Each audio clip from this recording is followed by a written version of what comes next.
Doenças de pele, como psoríase e vitiligo, não prejudicam só o aspecto da cútis, também abalam a autoestima quando os sintomas aparecem. É que ainda existe muito preconceito, viu? Mas você sabia que, por exemplo, ambas não são transmissíveis? Então, a gente trouxe essa e muitas outras curiosidades para você na matéria a seguir. Mônica e Alessandra têm em comum doenças estigmatizadas pela sociedade. O vitiligo começou há 7 anos atrás e foi assim, para mim foi muito de repente. Eu até pensei que era um pano branco, nasceu uma manchinha aqui na bochecha. Eu procurei a dermatologista pensando que era pano branco e ela disse que não era, seria uma mancha de vitiligo. Mais ou menos um ano atrás, eu percebi que saíram como se fossem umas marquinhas que foram criando uma casquinha branca assim por cima, na região da minha barriga. E eu não dei muita importância porque não foram saindo outras. Mas depois eu percebi que tinham passado uns 5 meses, mais ou menos, e elas continuavam lá. Eu vim no dermatologista e ele fez mais ou menos um testezinho no consultório e não me deu o diagnóstico fechado, mas apostava que muito provavelmente ia ser psoríase.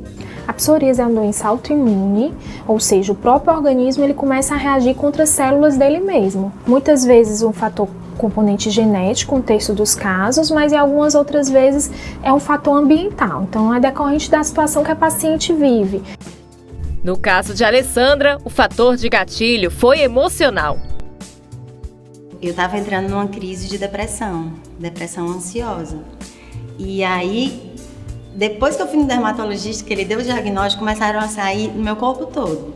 Várias manchinhas vermelhas na perna, joelho, os cotovelos, porque dá muito nos joelhos, cotovelos, peitos, costas, braços, o meu corpo todo, só não tinha no rosto. E aquilo dava uma sensação de falta de controle total. Com Mônica, foi diferente. Realmente, assim, as médicas, as que eu fui, perguntam se houve algum momento de estresse, mas eu não consigo identificar. Mesmo sem motivo aparente, as manchas só aumentavam. E começou a aparecer de um lado e do outro. Sempre a manchinha que aparecia aqui, um pouquinho depois aparecia do outro lado.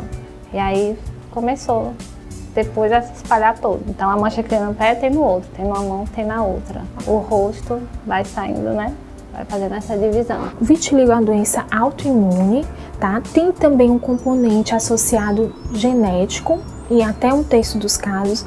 Uma doença que acomete 1% é a incidência da doença. É uma lesão que vai tirar o pigmento da pele. Então é uma lesão muito esbranquiçada, às vezes ovalada, e que às vezes tem um crescimento.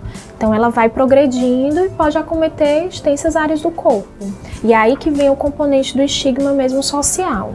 Porque muita gente não conhece, acha que transmite, e é uma doença que não é transmissível. Existem tratamentos pigmentantes, que vão poder estar repigmentando, na verdade, essa pele. Tratamentos tópicos, tratamentos orais também podem ser feitos para tentar regredir a doença e muitas vezes pigmentar. Fiquei 3 anos passando as 2 medicações todo santo dia. E decidi que não queria mais continuar, preferia que saísse, porque isso já estava me consumindo muito tempo, muita paciência, e eu acho que foi uma escolha acertada. Eu resolvi que eu ia fazer o que falam que é a melhor coisa, que é tomar sol, porque dizem que a psoríase odeia sol. Começou a sumir, foi limpando total minha pele, eu fiquei toda com a pele toda limpa, ficam só tipo umas marquinhas como se fosse, depois que cicatriza, umas marquinhas brancas. Não existe cura, existe controle. É uma doença crônica, benigna, então ninguém morre de psoríase. Depende muito do paciente, como ele vai aderir ao tratamento, como ele vai se comportar, mas é uma doença que tem o controle e a pessoa pode viver tranquilamente. Mônica e Alessandra aprenderam a se aceitar.